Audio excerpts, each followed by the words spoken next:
আসসালামু আলাইকুম বন্ধুরা, কেমন আছেন? দেশ বা প্রবাস থেকে যেখান থেকে ভিডিওটি দেখতেছেন সবাইকে অনুরোধ করব ভিডিওটি শেয়ার করে অন্যকে দেখার এবং জানার সুযোগ করে দিবেন। আপনারা জানেন এই 2025 সাল কিন্তু শেষ পর্যায়ে চলে আসছে এবং 2026 সালের শুরুর দিকে কিন্তু রোজার সম্ভাবনা রয়েছে, আমরা জানি। তো সেই তারিখটি পবিত্র শবে বরাত কবে হবে এবং পবিত্র রোজার প্রথম রোজা কবে শুরু হওয়ার সম্ভাবনা রয়েছে, সেই বিষয়টা আজকে আপনাদের সাথে শেয়ার করার চেষ্টা করব।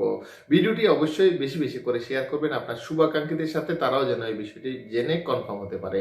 প্রথমে রয়েছে যে 2026 সালের পবিত্র শবে বরাত কবে। তো আমরা অনেকেই জানি, কিংবা যে নিয়ম মতে রয়েছে সেটা হলো গিয়ে পবিত্র শবে বরাত পালন করা হয় 15ই শাবানে। তো 15ই শাবান আরবি মাস, সেটা আমরা যদি ইংরেজি মাসে কনভার্ট করি তাহলে আমরা জানতে পারি যে 3 ফেব্রুয়ারি পবিত্র শবে বরাত হওয়ার সম্ভাবনা রয়েছে। তারপরেও সেটা চাঁদ দেখার উপর নির্ভরশীল, সেটা অবশ্যই আপনাদেরকে পরবর্তীতে জানিয়ে দেওয়া হবে।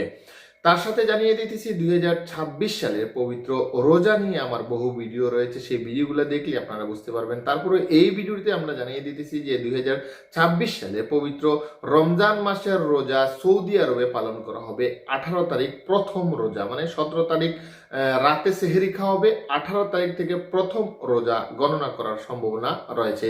এবং বাংলাদেশে 18 তারিখ শেষ রাতে সেহেরি খাওয়া হবে এবং 19শে ফেব্রুয়ারি প্রথম রোজা গণনা করার সম্ভাবনা রয়েছে। সেই হিসাব মতে আমরা জানতে পারি যে 17 তারিখ রোজার চাঁদ দেখা যাওয়ার সম্ভাবনা রয়েছে এবং 18 তারিখ বাংলাদেশে রোজা চাঁদ দেখার সম্ভাবনা রয়েছে।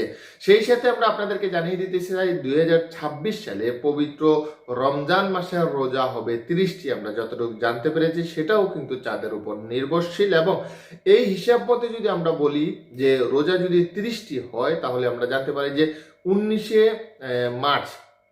মার্চ রোজার ঈদ হওয়ার সম্ভাবনা রয়েছে। সেটাই পর্যায়ক্রমে আপনাদেরকে জানিয়ে দেওয়ার চেষ্টা করব। তারপরে যদি আপনাদের কোনো প্রশ্ন থাকে আমাদেরকে জানাতে পারেন। এবং রমজান মাসের সেহেরি ও ইফতার নিয়ে আমাদের ভিডিও রয়েছে, সময়সূচি নিয়ে। প্রবাস থেকে যারা জানতে চান যে কোনো দেশ থেকে জানতে পারবেন, একটি অ্যাপ্লিকেশন রয়েছে এবং বাংলাদেশে তারা জানতে পারবেন, তাদের জন্য কিন্তু ভিডিও খুব তাড়াতাড়ি চলে আসতেছে। ধন্যবাদ সময় নষ্ট করে কষ্ট করে ভিডিওটি দেখার জন্য। আবারও দেখা হবে নতুন কোনো টিউটোরিয়ালে, সে পর্যন্ত আমাদের সাথে থাকুন। আসসালামু আলাইকুম রহমতুল্লাহি ওয়া বারাকাতুহু।